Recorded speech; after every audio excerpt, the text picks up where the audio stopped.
with you, it's kind of like, oh, we got to see like a reimagining of the brand by somebody who was, you get to see it from the ground up in a way. Yeah, for sure. And along that journey at the same time, I've been building my own brand, Real By, which was actually came out of my first art show that I ever did in New York at Milk.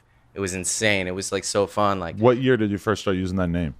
that was in 2017, maybe. And was this like a reaction to them? Like, I kind of imagine, I don't know if it's true, that maybe at a certain point, either you realized or they kind of told you, like, if you're going to be making real Gucci stuff, you can't necessarily be selling shit yourself that has some of these drawings on them. Well, yeah, I mean, I can sell art. It's my right to interpret the world as I see it as an artist. But as far as clothes and stuff, I reserve that for my collaboration with Gucci. I don't go out and try to sell, make my own brand version of it. I made my own brand, Real By, right? And Real By was not really a reaction to them saying that. It was just like, it was the title of my first art show. And it was what I was saying was, it's real by me. You know what I mean? And it's like brands, they grab what is, they often collaborate with artists because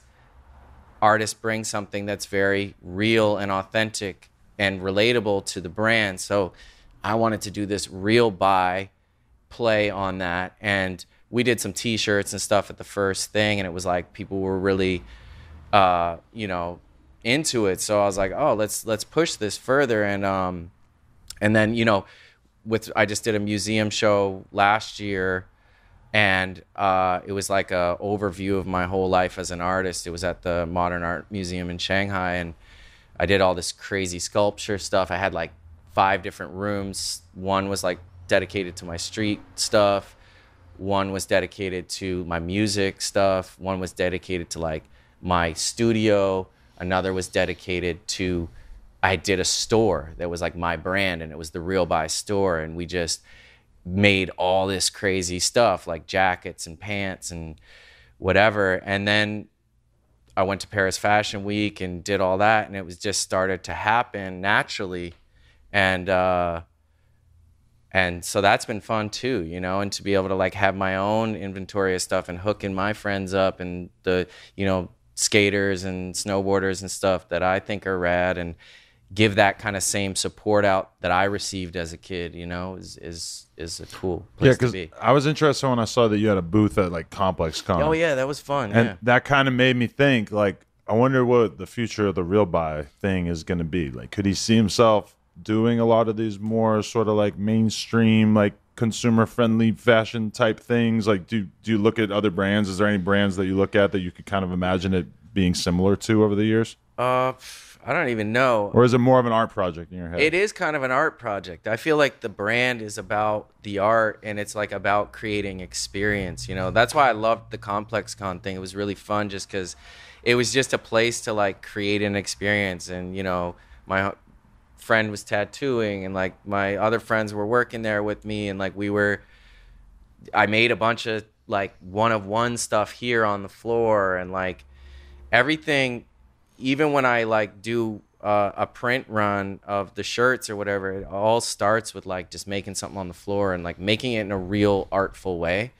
So I think it's kind of its own thing, Right.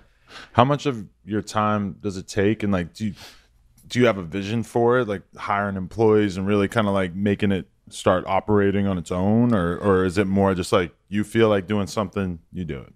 Yeah. Well, up until like literally like last week, I've been just doing it in the same way that I'm like just doing it because it's fun. And again, I always find the right people, or they find me or something, because I'm doing it. And I have some partners now, and I've got like an infrastructure to like really bring this more to the world, more outside of my studio, you know what I mean?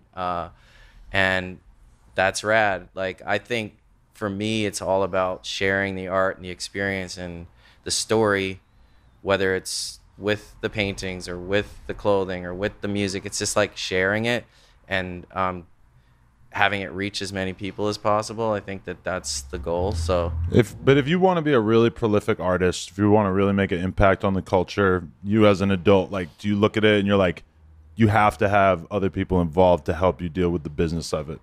I mean, I do a lot of the business myself. I have a lawyer, and I have a team of people that help. You know, I've got like a little factory going on where it's like I assign tasks, but I think, yeah, each thing has to have legs behind it. It's got to have some muscle behind it in a certain, you know, I couldn't have built like a 30-foot high microwave that was like a mini gallery to some of my paintings in Right. China if I didn't have a bunch of people around me that are like, when I'm like, I want to build a giant microwave, like, I couldn't have done that myself. You know what I mean? But how much do you need to be involved in order for it to still feel like your work?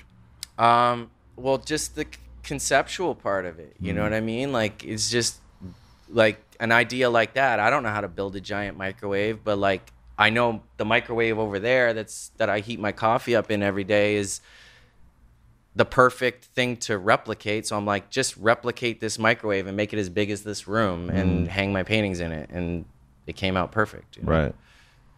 So, No, for sure. It's just kind of like crazy to think about. Like, 'cause, I mean, I feel like once you get to like, because you hear stories, like I'm sure you've heard way more and know way more about it. But when you hear about like really successful artists who just end up in this crazy fucking position of being able to make so much money and they have all these assistants working under them and helping them to do everything. Like, is that something that you fully embrace, or is it something that you're have a little bit of trepidation about dipping your toe I into embrace becoming it. that dude? I embrace it. I love it. I love to have help because I'm completely secure in the fact that I know that I can translate an idea or I can make sure that it's authentic.